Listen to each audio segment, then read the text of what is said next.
I'm here in Putnam Park in Reading, Connecticut. This is one of 3 winter camps that existed in 1778 into 1779. Now, these camps were set up to protect Danbury. Danbury was burned in 1777. So the Continental Army decided to put troops here, which is nearby Danbury, to protect that military supply base. Behind me is a statue of Israel Putnam, who was the major general in charge of this area, of the 3 camps that were set up. So behind me, Putnam Park is one of those camps. There are 2 other ones nearby. Today, it's a park, and you can see the remains of some of the encampment, at least some of the roads, brick ovens, that kind of thing. This is a reconstructed hut, and there were probably over 100 of these here, and they probably housed between 4 to 6 men. And you know, this is what sometimes they call the guardhouse. They're not quite sure, but it's probably, you know, similar to what these men lived in throughout the winter of 1778 to 1779. Over on this direction is the visitor center, which was originally built in the 1890s. Obviously, it's been renovated. We're going to go take a look inside and see what kind of artifacts are in there.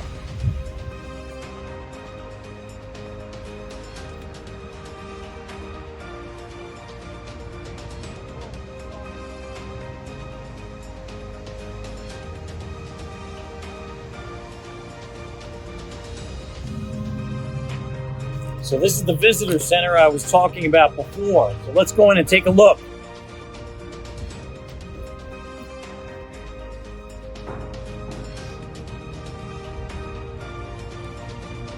So this is the interior of the visitor center, and you can see it's just beautiful.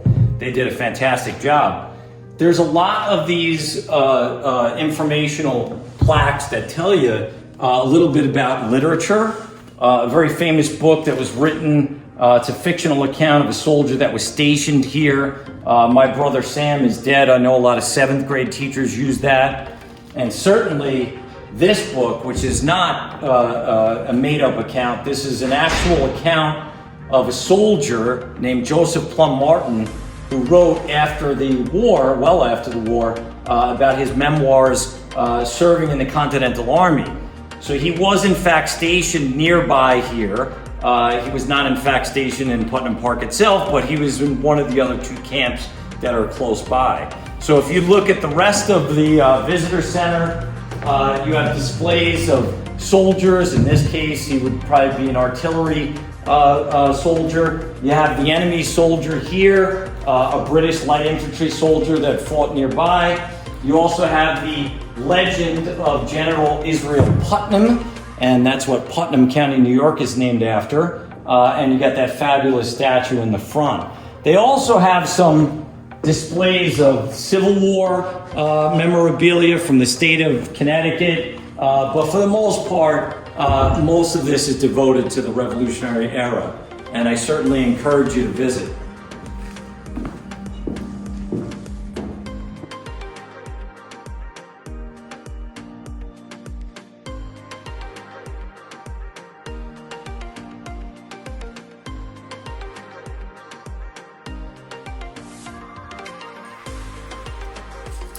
This is the entrance to Putnam Park, and like many other parks, it's not 100% accurate.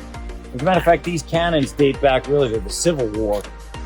These blockhouses are made to look like they were in really the French and Indian War. But the site is just, it's just an incredible place to visit. You can see up there's a monument. We're gonna go take a look at that monument in a minute. But the grounds are spectacular, especially in the fall.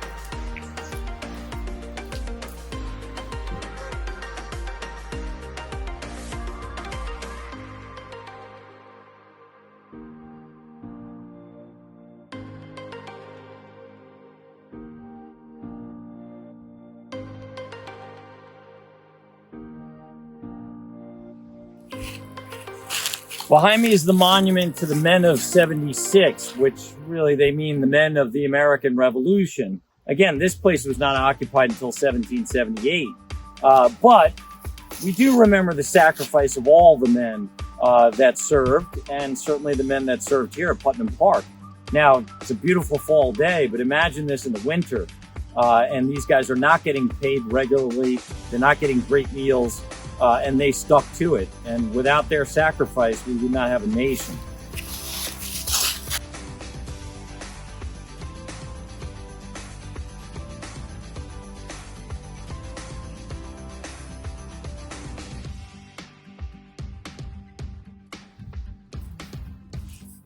This is one of the most beautiful places I've ever been. Putnam Park in the fall is not to be missed. I mean, it's just stunning scenery around me. But remember, the reason why this park exists is because in 1778, this was a military encampment. So you would not have these trees here. Guys would be living in either tents or log huts, especially when the winter came in. And they were suffering here. So it's a great place to visit.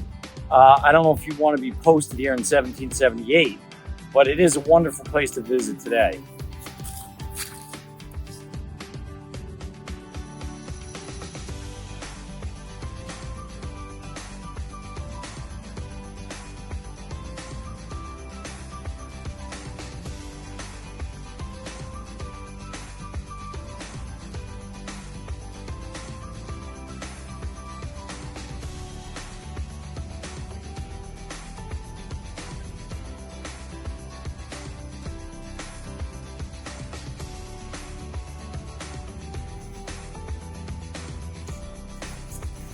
Behind me is the cemetery for the encampment, and they put up a monument in memory of the unknown soldiers that are buried here.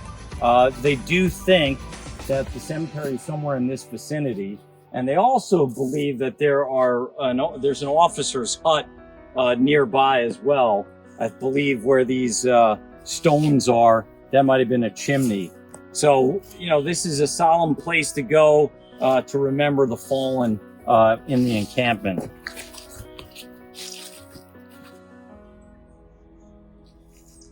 In this area, they excavated a few structures, at least the foundations of structures.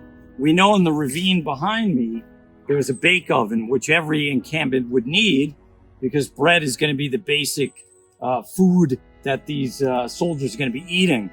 Other buildings are around here. There's a hospital, there are stables, barracks, so there's all kinds of foundations back in those woods. So it was a pretty sizable encampment. Another important part of an encampment would be an ammunition dump, or a place to hold the powder, what we would call a powder magazine. Now, for many years, it was thought that this site was actually the site of an officer's cabin, but recently, they've discovered it was probably a powder magazine. And what do you need powder for? Muskets need powder, cannons need powder. So without this, these troops would be defenseless. And what they're trying to do is they're trying to protect Danbury. I'm here at the site of the museum for Putnam Park. This museum was built in 1921 when the visitor center could not house the artifacts that were found here. So there are archaeological digs here, and they do come up with artifacts, and some of these are on display. So let's take a look inside.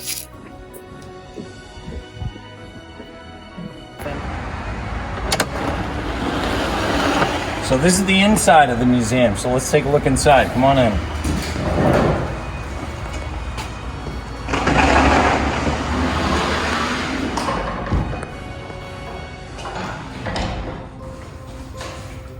The interior of the museum is filled with actual artifacts that were found on site, especially in these cases over here, the standing cases. They do have other artifacts as well from donations. This one is pretty interesting in particular. That's an original dragoon helmet, which is a soldier that would fight on horseback. So that's the only one that we know of existence in a public collection. On this side, we have more artifacts in these cases. And you can see on the far side here, some of the everyday life of an encampment. You can see parts of clay pipes, folding knives, keys, nails. So this really is a museum not to be missed, and the site is just absolutely incredible.